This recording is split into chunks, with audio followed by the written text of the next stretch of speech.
Emergencia en la posta central. 2 diputados denunciaron el brote sin control de la bacteria Clostridium difficile. No es posible que si había una tasa de 3,5 pacientes al mes durante los últimos 2 años, hoy haya 2 pacientes diarios contaminados, es decir, 47 pacientes en un mes, lo cual casi son 14 o 15 veces la tasa normal esperada para esta bacteria. Y haciendo el cruce de información con las muertes intrahospitalarias, 36 de esos pacientes que estaban registrados como infectados fallecen. Rápidamente el Ministerio de Salud desmintió a los parlamentarios e incluso anunció querellas. El subsecretario de Redes Asistenciales dijo que los diputados causan una alarma innecesaria. En una situación tremendamente grave, la renuncia durante el día de hoy del subsecretario Luis Castillo. Nosotros queremos decirle al presidente que esto no tiene precedentes. Y llamar absolutamente a la calma, porque se ha creado artificialmente aquí una situación que ha impactado en la confianza de los pacientes y usuarios de la posta central. Es más, Juan Luis Castro, uno de los denunciantes, afirmó que el joven Daniel Zamudio se habría contagiado con este agente patógeno. Información que es confirmada en este documento del laboratorio clínico del Hospital de la Asistencia Pública con fecha del 12 de marzo. El padre de Daniel dijo que ellos sabían que su hijo tenía una bacteria, pero que nunca les dijeron cuál. La existencia o no existencia de esta bacteria, las implicancias o no implicancias que pudo haber tenido en el estado de salud de Daniel, a la luz de las conclusiones científicas resultan irrelevantes. Daniel fue asesinado. Ya instruí recién al subsecretario que presentara mañana una querella criminal contra el diputado Castro y contra el doctor Ricardo Peña. Me preocupa enormemente que habiendo una autopsia que determina como causa de muerte en el joven Zamudio un traumatismo encefalocraneano, nosotros recordamos los escáneres, ahora aparezcan parlamentarios tratando de exculpar, porque eso es lo que está ocurriendo, a este grupo neonazi. Y esta tarde otra denuncia remeció a la posta central. Un médico de ese recinto aseguró que otra bacteria mucho más peligrosa está presente en el área de pacientes quemados. No les quepa duda que si se comprueba el brote infeccioso, nuestra declaración es que debe cerrarse la posta central. En el programa de hoy analizaremos la veracidad de las pruebas, la gravedad de la denuncia y los efectos de estas 2 bacterias en la salud de las personas. De confirmarse las denuncias, estaríamos en presencia de una de las mayores emergencias sanitarias del último tiempo. Y esto sí que es noticia.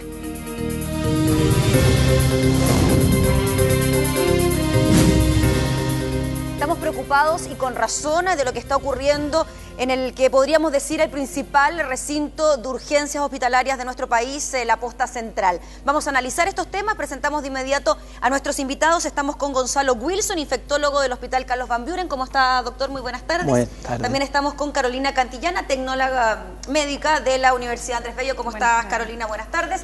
Y desde Santiago tomamos contacto de inmediato con el diputado Marco Antonio Núñez, doctor y también integrante de la Comisión de Salud de la Cámara. ¿Cómo está, diputado? Buenas tardes. Muy buenas tardes, Gabriela. Un placer poder comentar este tema aquí en UCB de Televisión. Gracias, diputado, por estar junto a nosotros. Y primero, haciendo una especie de cronología de estos hechos, ¿cómo llega a ustedes la denuncia? ¿Es una decisión por parte del equipo médico de la posta central hacerlo público? Así es. Los médicos tratantes de la posta central, después de meses de un cerco comunicacional donde ellos no podían contar la verdad de lo que está ocurriendo ahí con la infección intrahospitalaria, deciden durante los últimos días entregarnos esa información y hoy en la mañana muy temprano dar a conocer la realidad a todo el país. Nosotros con el diputado Juan Luis Castro concurrimos para en terreno conocer los datos y nos encontramos con una realidad que es realmente alarmante.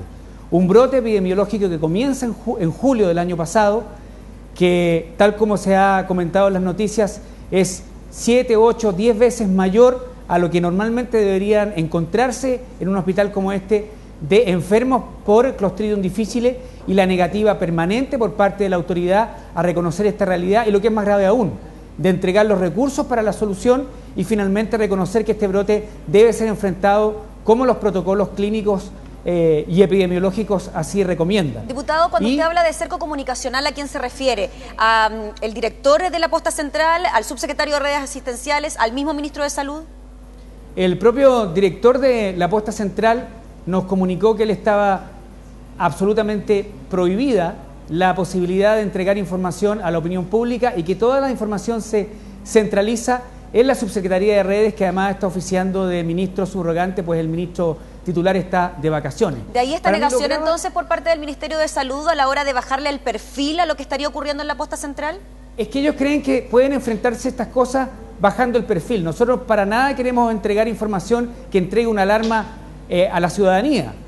Queremos que la gente sepa cuál es el riesgo que tiene hoy si se hospitaliza, por ejemplo, en la posta central, de contraer una bacteria como el Clostridium difficile. Esa es nuestra intención y lamentablemente lo que existe es seguir negando la situación, poner a muchas personas en riesgo y, tal como lo ha planteado la familia de Daniel Zamudio, ni siquiera fueron capaces de comentarle a la familia cuál era la bacteria que lo infectó, cuáles eran los riesgos que se corrían.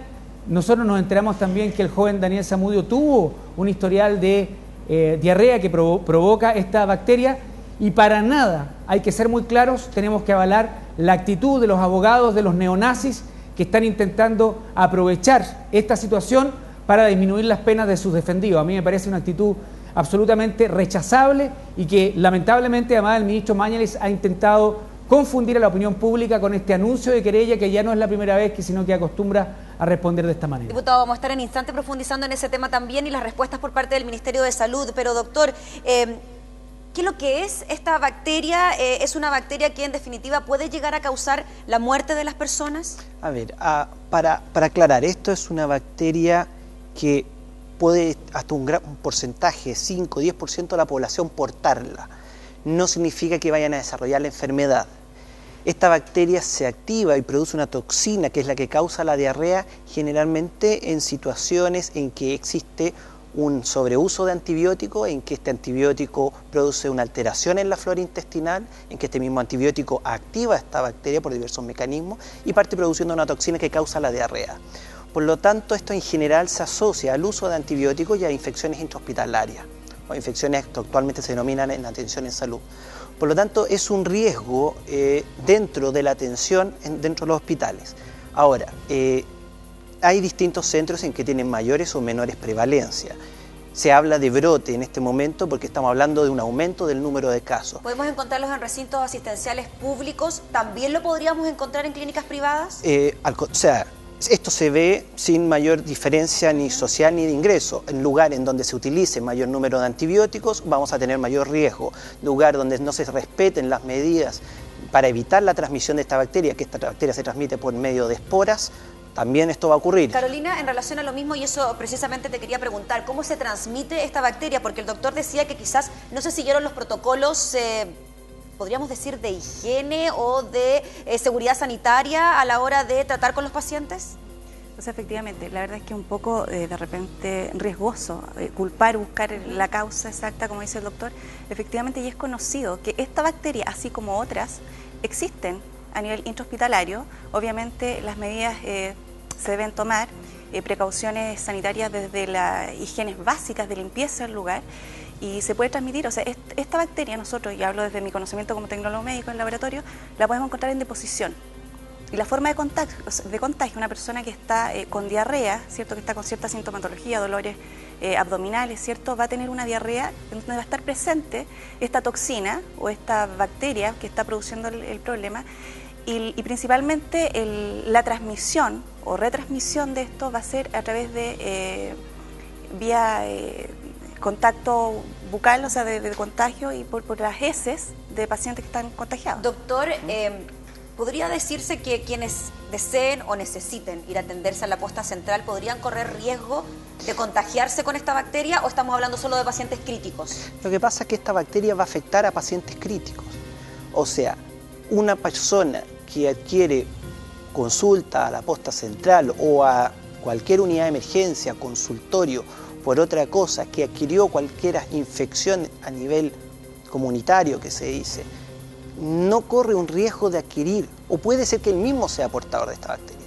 Ahora, esto puede ser transmitido dentro de un hospital, o efectivamente, como decían, porque no hay un adecuado lavado de manos, porque no existe la infraestructura para el lavado de manos, inclusive por los mismos familiares que consultan en una sala, ¿ya? Y ven a su familiar y después ayudan al enfermo que está al lado. Quizás esto podría reflejar la situación de precariedad que existe al interior de los recintos asistenciales públicos a la hora de no tomar estos resguardos. Lo que pasa es que no hablemos... Es riesgoso hablar de precariedad porque estamos entrando en situaciones muy específicas y ahí, como decían, existe un comité. Todos los hospitales poseen un comité de infección intrahospitalaria por reglamentación y por acreditación. Estos comités, su función es velar para que esas condiciones existan.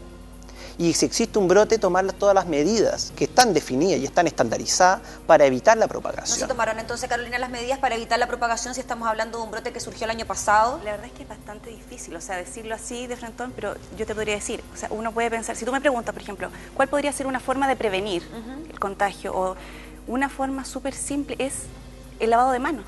Si una persona se lava las manos en forma como corresponde, ¿cierto? Con jabón, tú evitas en cierta manera esta propagación, pero obviamente en un lugar intrahospitalario donde existen pacientes que están en una misma sala, que están en las condiciones adecuadas para que el crecimiento bacteriano se produzca, porque las bacterias plurales necesitan ciertas condiciones, como decía el doctor, de hecho el mismo Clostridium u otras bacterias, nosotros la podemos tener en forma habitual. Pero ¿qué pasa? En pacientes sin ningún tipo de inmunosupresión no nos va a pasar nada. Pero estos pacientes cumplen con todas las condiciones, están en un lugar a una temperatura, ellos están inmunodeprimidos y obviamente es más fácil que esta bacteria pueda atacarlos y producirles obviamente más problemas. Diputado, en relación a lo mismo, hoy día no se encontraron solo con la presencia de esta bacteria, sino de una segunda bacteria en el sector de Quemados de la posta central. De hecho, hubo una resolución del cierre durante 48 horas por la presencia de esta bacteria. ¿Qué tan letal puede ser? Porque se habla que ni siquiera puede ser controlada mediante el uso de medicamentos. ¿Diputado? Sí. Efectivamente, nos enteramos el día de hoy que el Acinetobacter, que es otra bacteria intrahospitalaria, ya había cobrado la primera víctima en el sector de Quemados de la posta central. Esto significa ya que solo lo pudimos conocer por los médicos tratantes, que nos llevaron al lado y nos dijeron, mira, este drama que se está viviendo acá está extendiéndose con otras infecciones intrahospitalarias. La lección que hay que sacar, lo primero, es que no es posible intentar resolver este problema con un cerco comunicacional escondiendo la información a la gente. Lo segundo, que deben existir los recursos necesarios para que, tal como los expertos acá han descrito, estos problemas se solucionen. Me pregunto yo, hoy, si el propio subsecretario de redes asistenciales, ojalá no ocurra nunca porque queremos que esté muy bien, debe ser internado por algún problema de urgencia en la posta central, ¿va a firmar el ingreso con tranquilidad como lo pudiera hacer en otro sector, en otro hospital de nuestro país? Diputado, probablemente no. Y lo segundo, que es muy importante, ¿por qué se le niega la posibilidad a los chilenos de conocer la verdad desde cuando se inician estos problemas y se mantiene el silencio en las autoridades y en los médicos tratantes hasta que esto explota de la manera que está explotando? Eso es totalmente inaceptable y nos parece que no es la manera de llevar adelante un rol tan complejo y difícil como es la administración de nuestros hospitales públicos y en particular el más importante de los servicios urgentes de nuestro país, como es la posta central en la ciudad de Santiago. Diputado, entendemos que el sector de Quemados de la posta central, junto con otro de una clínica privada, entendemos la clínica Indisa, son los únicos que tienen los elementos necesarios para tratar este tipo de situaciones. Por lo tanto, mire, lo crítico del cierre es aún mayor. Sí, nos comentaban los médicos tratantes que la bacteria Acinetobacter, que está ya cobrando la primera víctima, ya hay otros infectados, es multiresistente. ¿Qué significa eso? Que ninguno de los antibióticos conocidos a esta bacteria específica tiene un efecto de destrucción y por lo tanto de poder sanar a la gente. Es realmente serio. Pero tenemos a un subsecretario que llama a la calma, a la tranquilidad, cuando lo responsable es tomar las medidas necesarias y, si es necesario y determinante, cerrar algunos lugares de la posta central, preveyendo, eso sí, que las camas y los servicios se estén entregando en otros lugares de la región metropolitana. Diputado, eso desde el punto de vista médico, pero desde el punto de vista de responsabilidades políticas, ¿usted continúa junto al diputado Juan Luis Castro pidiendo la renuncia del subsecretario de redes asistenciales? Mire, subsecretarios de salud han renunciado por situaciones bastante menores en el pasado. Nos estamos acostumbrando que aquí no se asumen las responsabilidades políticas que corresponde a una autoridad y aparentemente va a seguir la impunidad y esto va a seguir así, negando la realidad dramática que se vive en este centro asistencial. Nosotros vamos a defender a la gente, al derecho que tiene de conocer la verdad, a los profesionales que están día a día en los turnos intentando curar a las personas que ingresan a centros tan complejos de referencia nacional como este y no haciendo caso de las amenazas de querella y de intentar negar la realidad y tapar el sol con un dedo que tiene el subsecretario de Salud, y es una actitud permanente. ¿Diputado? Mire, yo le quiero solo recordar cuál es la reacción que tiene el senador designado, presidente de Renovación Nacional, respecto de este tema. Declara, comillas, la bacteria más peligrosa es la concertación, cierre de comillas. Esa es la respuesta de aquellos que respaldan al subsecretario y a esta gestión del ministerio para tratar este tema tan delicado, politizando de una manera tan burda una situación tan compleja que ya ha cobrado fallecidos y que probablemente de no tomarse las medidas va a seguir cobrando. Nosotros nos vamos a caer en esa dinámica de una discusión tan politizada. Tenemos responsabilidades como parlamentarios, como ejercer nuestro rol fiscalizador, y no vamos a dar respuesta a ese tipo de afirmaciones que ha hecho el senador designado Carlos Larraín. Diputado, en relación al caso de Daniel Zamudio, el móvil a través de un comunicado se ha dirigido directamente a usted a la hora de que aclare la causa de la muerte de Daniel Zamudio, porque, como usted lo decía con anterioridad, la defensa de este grupo de jóvenes neonazis podría precisamente tomarse de este resquicio y esto se podría ir transformando quizás en penas menos importantes para los mismos agresores. Así es, yo quiero ser muy claro. La causa de muerte del joven Daniel Zamudio fue la golpiza que le propinaron los neonazis y el trauma que él recibió y que lo mantuvo en coma durante tantos días que finalmente fallece. Esa es la causa de muerte. Pueden haber otros factores marginales que pueden haber colaborado a que este desenlace sea antes o después. ¿Podría haber sido más rápido por la presencia de la bacteria, el desenlace? La presencia de la bacteria, porque el joven Daniel Zamudio tuvo en su historial clínico diarrea y se determinó por la vía de un examen de deposiciones que tenía toxina A y B de Clostridium difficile. Pero no a mí me parece lamentable la actitud de los abogados de los neonazis de aprovechar esta situación dramática que se vive en la posta central, en la asistencia pública, para intentar disminuir las penas, y lamento que el ministro Mañalich se haga eco de intentar cambiar el foco de la real discusión a la causa de muerte de Daniel Zamudio. La causa de muerte, y quiero decírselo al móvil, es muy clara y yo lo he dicho siempre, es la golpiza brutal, y quiero aprovechar de que aquellos mismos que intentan llevar agua a su molino con este tema, que voten a favor de la ley antidiscriminación, sin excepción. Esa es la mejor manera de defender la memoria de Daniel Zamudio y no intentando defender esta lamentable gestión de esconder la realidad en la posta central de nuestro país. Diputado, el ministro de Salud reaccionó con molestia, ya lo hemos visto, y descartó una emergencia por el brote de la bacteria. En caso de confirmarse todos los antecedentes que han presentado los médicos y también ustedes, ¿estaríamos ante la presencia de una crisis sanitaria importantísima, quizás una de las más importantes de los últimos tiempos? Mire, los médicos expertos, bacteriólogos y tratantes de la posta central nos han confirmado que esta es la infección hospitalaria más seria y más grave de los últimos años. Estamos hablando de un centro asistencial que permanentemente enfrenta el riesgo de infecciones intrahospitalarias permanentes. El problema es que se ha intentado primero decir a la ciudadanía que aquí no pasa nada, de que no hay un brote de Clostridium, cosa que está demostrado que sí ocurre, y lo segundo, permanentemente, incluso el día de hoy, cuando hemos conocido el número de infectados, el número de fallecidos con exámenes positivos, continuar con esta dinámica. Es cierto, no es bueno, es absolutamente rechazable el generar alarma pública cuando no está justificado, pero si se determina técnicamente que es necesario cerrar algunos pabellones, algunos servicios de la posta central, hay que hacerlo tomando las medidas del caso. Aquí hay gente que se aferra a sus cargos de manera desesperada, incluso negando la realidad. Eso es inaceptable e imposible en la sociedad que estamos viviendo, donde las redes sociales, la exigencia de los ciudadanos es saber la verdad, qué riesgo está corriendo y por lo tanto tomar las decisiones respecto de su salud de una manera responsable, conociendo toda la verdad. Diputado, muchas gracias por estar con nosotros esta tarde en Esto es Noticia. Que esté muy bien, buenas tardes. Muchas gracias, muy buenas tardes. Doctor, ¿podemos hablar de síntomas de esta bacteria? Ya decíamos que el tema era más bien estomacal, pero ¿cuáles son los síntomas que tienen los pacientes cuando ya se contagian? En general son, repito, tratar de contextualizar bien esta infección. Esta es una infección generalmente intrahospitalaria que su mayor gravedad se hace en pacientes que ya están inmunodeprimidos, no es que la vayamos a contagiar en la casa. No, o sea, uno inclusive, a lo mejor, y hay casos reportados en la literatura de personal sanitario que trabaja en hospitales que adquieren esta infección y hace una infección autolimitada, 1 o 2 días, y que uno generalmente le puede echar la culpa a diversos alimentos que ingirió durante el día.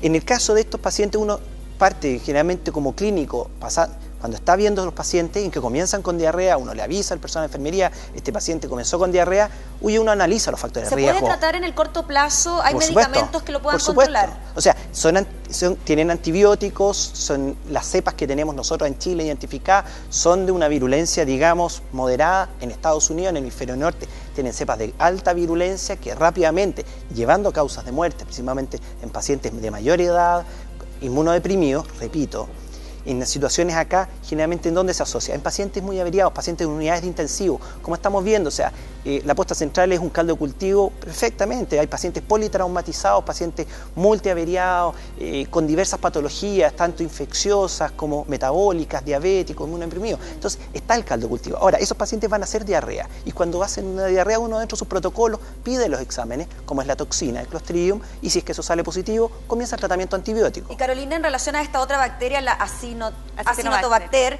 estamos hablando de una bacteria más letal, poco controlable, que no soporta en este caso el tema de los medicamentos, el uso de medicamentos o antibióticos. O sea, yo creo que también es una bacteria, el doctor me lo puede confirmar, que efectivamente existe y también podría tener, claro, una mayor resistencia bacteriana, pero ahí también el tema de la resistencia bacteriana, la verdad es que es bastante amplio, podríamos estar conversando mucho más, porque debido a el uso indiscriminado de antibióticos, la verdad, ha producido que se genere esto, de que no solamente esta bacteria, sino que muchas más tienen gran problema al momento de con qué tratarlo, ¿ya? Porque ya las bacterias que habitualmente se usaban, los antibióticos que generalmente se usaban para tratar estas bacterias, ya no están surgiendo efectos en esta y en otras más. Perfecto, Carolina, doctor, le queremos agradecer por estar esta tarde junto a nosotros para tratar de aclarar un poco más el panorama de lo que está ocurriendo en la posta central, llamar también a la tranquilidad, no es que esto lo vayamos a contagiar en todos los hospitales o en nuestros hogares, sino que es un caso específico. Gracias. Y nosotros tomamos contacto inmediato con Eduardo Riveros para conocer un avance de lo que serán nuestras ediciones express que ya comenzarán en un ratito más. Eduardo. Así es, Gabriela, gracias. Muy buenas tardes. Una niña de 9 años murió electrocutada anoche en la comuna de San Bernardo. Krishna Martín Valenzuela se encontraba compartiendo con su familia cuando cerca de las 9 de la noche, según antecedentes que aportaron sus familiares a la policía, se fue a dar tan simple como una ducha. Fue en ese momento que recibió una descarga eléctrica, por lo que fue trasladada al Hospital Parroquial de San Bernardo, donde falleció cerca de las 11 de la noche. Según la Brigada de Homicidios, la causa probable del deceso fue por una mala instalación eléctrica que le produjo esta descarga. Y anoche fue detenido el principal sospechoso del cruel asesinato de una mujer en el sector de Rinconada de los Andes, en la Quinta Región, luego de ser degollada e incinerada en un auto. El sujeto fue arrestado en el Aeropuerto Internacional de Santiago cuando se disponía a viajar a los Estados Unidos. Tras ser formalizado, Ricardo Javier Guzmán García, la expareja de la mujer, quedará en prisión durante los 180 días que durará esta investigación. Durante la formalización, el hombre mantuvo silencio todo el tiempo, pese a que cuando estaba siendo trasladado dijo ser inocente. Y sube la benzina, una fuerte alza de hasta 12 pesos por litro tienen desde hoy los precios de los combustibles, según informó la empresa nacional de petróleo ENAP. En la de 93 octanos el incremento será de 7 pesos, mientras que la de 97 lo hará en 12,4 pesos. En tanto, el querosene doméstico cayó 0,2 y el diésel bajó en 3,7 pesos. Esta es la cuarta semana consecutiva de alzas y el litro de benzina en Santiago se acerca rápidamente a la barrera de los 900 pesos. Y no todo es negativo en las noticias. La combinación es una bomba irresistible. Bistec, huevo, papas y cebolla fritos.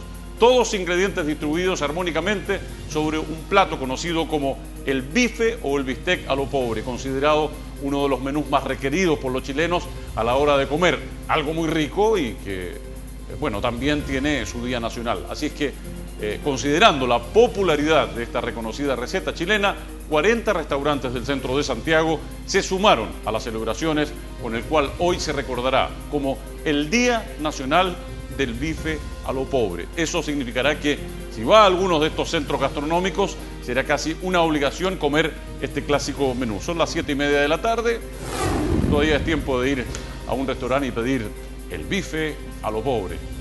Adelante tú, Gabriela, ya en Viña del Mar. Y acá en Santiago con una interesante invitada también, ¿ah? Ya pues, Eduardo, muchas gracias. Que esté muy bien. Tú también. De regreso en estas noticias para analizar otro tema que tiene que ver con la violencia contra la mujer. Durante estos últimos días nos hemos enterado de casos que nos han llamado poderosamente la atención. Lo que ocurrió en los Andes con Carol González, quien fue brutalmente asesinada por su ex pareja, y otros casos que también tienen que ver con figuras de la televisión y el rechazo a denunciar precisamente estos tipos de agresiones. Estamos en contacto con la ministra del CERNAM, Carolina Schmidt. ¿Cómo está, ministra? Muy buenas tardes. Muy buenas tardes, Gabriela. Gracias por estar junto a nosotros, ministra. Y vamos a partir por el caso de Carol González, esta mujer degollada y quemada por su ex pareja. ¿Estamos aquí ante la figura de un femicidio, ministra? Se lo pregunto principalmente porque estamos hablando de la expareja de Carol y no su marido. Bueno, aquí estamos sin duda frente a un asesinato brutal y planificado y hecho con alevosía. Nosotros todavía no podemos hablar de un femicidio, decir que es un femicidio propiamente tal, porque el principal imputado, ¿verdad? Hay que ver la relación de pareja que efectivamente tenían, no era una persona que fuera conocida por la familia, hay que ver cuál es el móvil de esta persona y si él es. Si efectivamente se comprueba que ella era una ex pareja, sí estaríamos frente al delito de femicidio. Ministra, se lo pregunto principalmente porque si este delito es considerado como femicidio, ya estaríamos en el 10º del año. En cuanto a las cifras que ustedes manejan, nunca podemos hablar de buenas noticias cuando hablamos de personas fallecidas, pero en relación a las campañas que también ha encabezado el CERNAM, ¿cómo va la cosa en lo que va del año? Bueno, efectivamente nunca podemos decir que es una buena noticia cuando hay un asesinato y un femicidio como el que hemos visto, pero las cifras muestran una importante reducción de los femicidios, lo que es una buena noticia en torno a que se está trabajando en la dirección correcta. Desde el año 2009, donde teníamos 55 femicidios al año, hemos reducido en más de un 27% a 40 femicidios al año el año 2011, y este año también vamos, ¿verdad?, con menos femicidios que lo que teníamos en la misma época del año pasado. En este año hay 10, el año pasado en esta misma época ya habían 11 y seguimos con la misma tendencia de reducción. Pero no podemos quedarnos tranquilos y aquí esto hay que combatirlo con toda la fuerza. No hay crimen más horroroso que matar a alguien fruto de una relación de cariño, una relación que uno tuvo la confianza de otra persona y terminar con el asesinato y la muerte de esta. Ministra, entendemos que usted se reunió con familiares de Carol y también con quienes están investigando precisamente este caso. ¿Habían denuncias anteriores, habían denuncias previas por parte de esta mujer? Bueno, efectivamente yo fui a acompañar a la familia de Carol, que está tremendamente consternada con este asesinato brutal. También me reuní con los encargados de las investigaciones. No existe ninguna denuncia previa por situación de violencia con el presunto autor de este crimen. La familia no lo reconoce tampoco como una pareja que ella hubiera presentado o que fuera conocida. Hay algunas amigas que dicen que eventualmente podría haber tenido una relación con él. No tenemos todavía claridad al respecto, pero sí hay claridad de que no existía ninguna denuncia previa por situación de violencia. Ministra, y vamos directamente al tema de las denuncias, por lo que hemos conocido también a través de la prensa, este caso que involucra a figuras de la televisión, hablamos de Raquel Calderón, Pablo Chilin. En estos casos, cuando en teoría la víctima no quiere denunciar la situación y vemos a unos padres que están bastante desesperados y con la intención también de hacerlo, ¿puede un cercano a la supuesta víctima establecer algún tipo de denuncia ante la justicia por agresión? Bueno, aquí es muy importante que conozcamos la realidad de la violencia intrafamiliar y de la violencia en general, donde es muchas veces la víctima la que tiene mayor dificultad para denunciar una situación de violencia que pueda estar viviendo. Muchas veces por miedo, otras veces por vergüenza, por una situación también malentendida de relación, una dependencia afectiva, otras dependencias económicas en situaciones de pareja más estable. Entender esa situación es clave, porque lo que tenemos que hacer siempre ante situaciones de violencia es asegurar la red de protección de una posible víctima de violencia. Lo que tenemos que aquí es no recondenar a una víctima de violencia, criticarla, decir que cómo acepta esta situación, qué tonta, que aquí, que allá.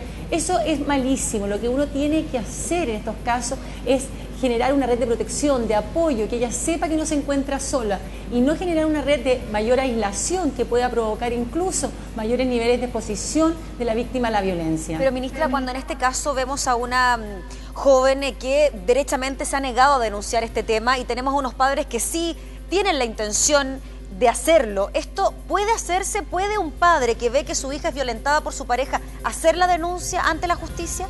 La ley establece que la denuncia en caso de violencia la puede hacer cualquier persona, no es necesario que lo haga la víctima, la puede hacer cualquier tercero. Y lo que es importante siempre en estos casos es que entendamos qué hacer ante situaciones de violencia. Tenemos una idea, ¿verdad?, en nuestra cultura de que, mira, en problemas de pareja no hay que meterse. Eso es un error. Si cualquier persona presencia una situación de violencia importante, tiene que hacer 4 cosas. Primero, llamar a carabineros. Segundo, tratar de separar al agresor de la víctima y calmar al agresor y proteger a la víctima. Acompañarla a constatar lesiones. Los mismos médicos están obligados a poner una denuncia cuando una mujer llega siendo agredida. Y por último, tratar de acoger, convencer a la víctima de que siga un proceso o se acerque a especialistas. En el CERNAM tenemos 94 centros en que ayudamos a las mujeres justamente, no solamente con el apoyo legal, sino que el psicológico necesario para poder hacer una denuncia y seguir un proceso. Pero lo más importante, y lo más importante para los padres, es no generar un corte de la relación, de los mecanismos de protección hacia su hija. Eso es algo que tenemos que proteger siempre. Ministra, con este caso se puede reflejar que la violencia intrafamiliar, la violencia entre parejas, incluso en el pololeo, no hace distinción entre clases sociales, entre más o menos conocidos, sino que está presente en todas las esferas de nuestra sociedad. Bueno, las cifras son muy claras. La violencia intrafamiliar en nuestro país está presente en todos los niveles educacionales, en todos los niveles socioeconómicos. No hay que estigmatizar a nadie en ningún sector por situación de violencia que está presente transversalmente. Pero sí hay que saber qué hacer, cómo reaccionar y teniendo siempre en consideración a la víctima, en acogerla, apoyarla, ayudarla y no dejarla sola. Ya pues, ministra, le queremos agradecer por el contacto para hablar de estos temas que claramente han estado muy presentes durante estos días, pero lo mejor aconsejar a las familias y también a las mujeres de lo que deben hacer. Gracias por estar con nosotros. Gracias a ti. Gracias, que esté muy bien. Y ahí estaba entonces un tema bastante doloroso que tiene que ver con la violencia intrafamiliar, pero ahora cambiamos radicalmente de tema porque parece que el amor llegó, y eso que no estamos en primavera. Vamos a conocer un caso bastante particular de un joven que no halló nada mejor que pedirle matrimonio a su polola en la universidad, acompañado de mariachis y sin que ella tuviera idea. Pía Álvarez tiene todos los detalles. Pía, ¿cómo estás? Buenas tardes. Hola, Gabriela, así es, parece. Podría ser perfectamente una escena de una película de amor o de una teleserie, pero imagínate, Gabriela, que tú no supieras nada, pero que toda una universidad fuera cómplice de que te fueran a pedir matrimonio. ¿Cómo reaccionarías tú? No, en ese momento yo creo que primero me impactaría del shock que me generaría una situación de esas características. Bueno, te cuento que fue una historia redonda porque nadie sabía si ella iba a aceptar o no finalmente esta propuesta de matrimonio, pero ella le dio el sí y le dio el sí frente a toda una universidad en el patio de este establecimiento. Les cuento que es una pareja que lleva 4 años y 7 meses de pololeo y él se atrevió, fue muy valiente, organizó a su universidad completa, a sus compañeros de curso, a sus amigos, a sus profesores, incluso a los medios de prensa que estuvieron presentes y que también evidenciaron cómo él se propuso ante su novia. Ella se llama Carla Joffre y él se llama Felipe Jaramillo, ambos de 21 años. Él estaba muy bien vestido, llevó un mariachi, como tú bien también lo contabas, llevó el anillo, habían flores, habían globos, estaban todos expectantes y finalmente ella dijo que sí. Veamos las declaraciones inmediatamente. Me siento demasiado nerviosa, jamás imaginé algo así, ha hecho demasiadas locuras de amor, de verdad, siempre me ha sorprendido y entre esta no lo puedo creer, de verdad estoy muy feliz. Quería formalizar el amor que yo ya sentía por ella en estos 4 años y 7 meses y quise hacerle algo totalmente sorprendente, una propuesta de matrimonio original, porque antes no se había hecho en la universidad. Si Dios quiere, en febrero del próximo año. Ahí vamos a poder casarnos, así que ya tenemos todo preparado, todo listo. Y súper bonito, felicidades por ellos, que sean muy felices. Súper buena liga, súper buena, súper jugado el compadre. Precioso, precioso, precioso. Y sé que ella está como muy contenta, así que yo estoy feliz. Pía, la novia, feliz en este momento, porque ya no hablamos de polola, sino directamente de novia, decía que este joven ya había hecho otras locuras de amor. Creo que en un momento incluso empapeló la ciudad con carteles haciendo alusión a su aniversario de pololeo. Sí, así es, él empapeló la ciudad con fotos, con carteles diciendo te amo, realmente un hombre muy jugado. También en otra ocasión llenó su automóvil de stickers diciendo también te amo, te quiero, representando todo su amor. Y él para esta ocasión también lo mostró a través de las redes sociales, él organizó a través de Facebook, a través de páginas web, todo esto lo publicó abiertamente, aunque ella, claro, nunca se dio cuenta hasta este momento. Y vamos a ver esta magnífica historia en un completo informe en la edición central con Javiera Ponce, quien estuvo ahí reporteando todos los detalles. Ya, pues ya lo saben entonces. Si ustedes quedaron con algunas dudas de lo que ocurrió con esta historia de amor, cómo comenzó, cómo terminó, en la edición central Javiera Ponce con los detalles. Pía, muchas gracias por este informe, que esté muy bien. Chao, nos vemos. Chao. Ya lo saben entonces, en cualquier momento nos llega la sorpresa. Nos vamos con Eduardo Riveros para una nueva edición express de UCB Televisión Noticias. Eduardo, adelante. Muchas gracias, Gabriela. Así es, vamos a conocer entonces de inmediato los principales titulares de nuestra edición express de hoy.